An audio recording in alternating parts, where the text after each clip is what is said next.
Hello everyone, and thank you very much for taking the time to watch the video with me. For those of you that don't know me, my name is Steve Hicks. I'm the Security Practice Manager over here at Endsight, and today we're going to talk about risks, our risk assessment, and the 4 things you can do about a risk. First of all, why am I talking about this at all?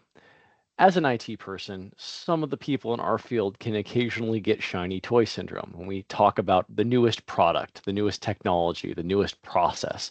And we forget that all of our recommendations need to have an eye toward reducing the risk of a particular client.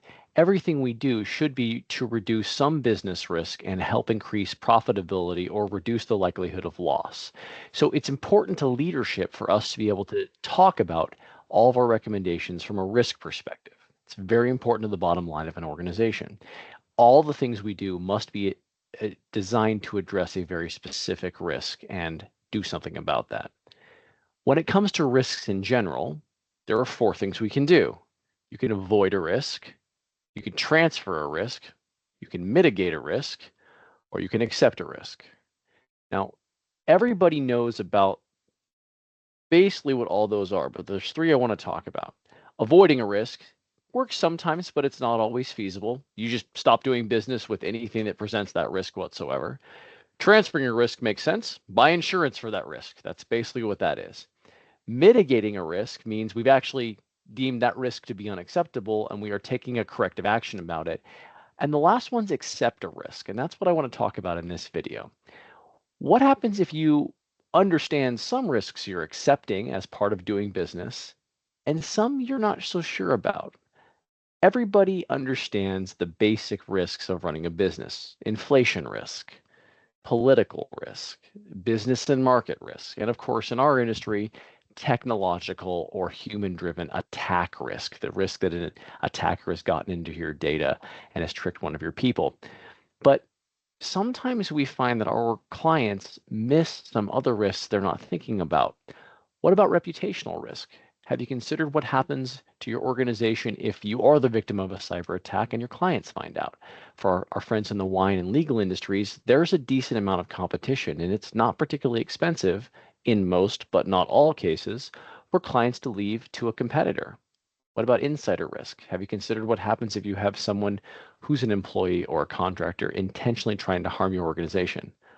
Or what if they're not trying to harm your organization, but they do so anyway? What about international risk? Capital markets, politics, those things are all very important. Or what about the technological risks you're not considering? Things like access to the cloud, who has third-party data, that type of information. Well, that's where our risk assessment comes in.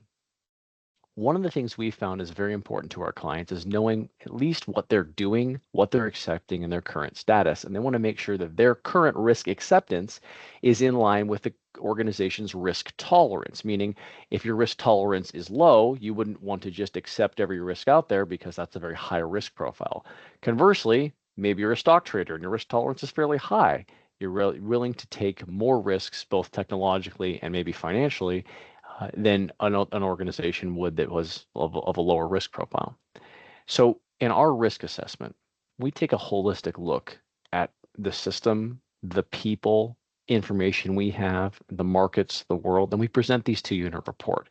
It's an awesome report. It's usually 15 to 20 pages long where we say, hey, these are the information that we've been presented. These are the risks we have identified. What do you want to do about them? And at least in that way, you have a good visual and a good idea of what's going on in your organization, the risks you're currently accepting, what they could cost your business if they were realized, how important, how likely they are, and you've talked about it. We recommend doing these profiles once a year.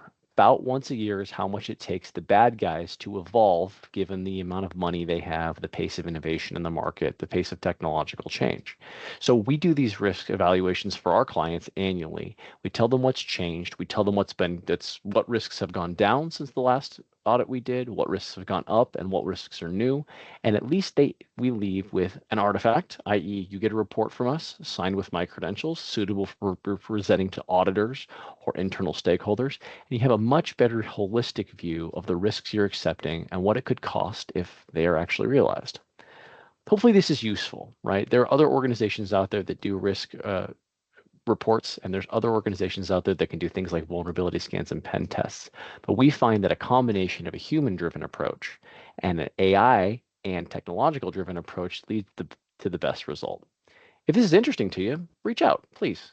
Give me a call, give your account manager a call, send us an email. Happy to at least talk about it. We have some samples we can show you about risks we've done for others, and obviously they're all anonymized. And we have a great way to discuss what we can do for the entire process. Thanks for taking the time to meet with me and listen to me speaking again. Have a good rest of your day.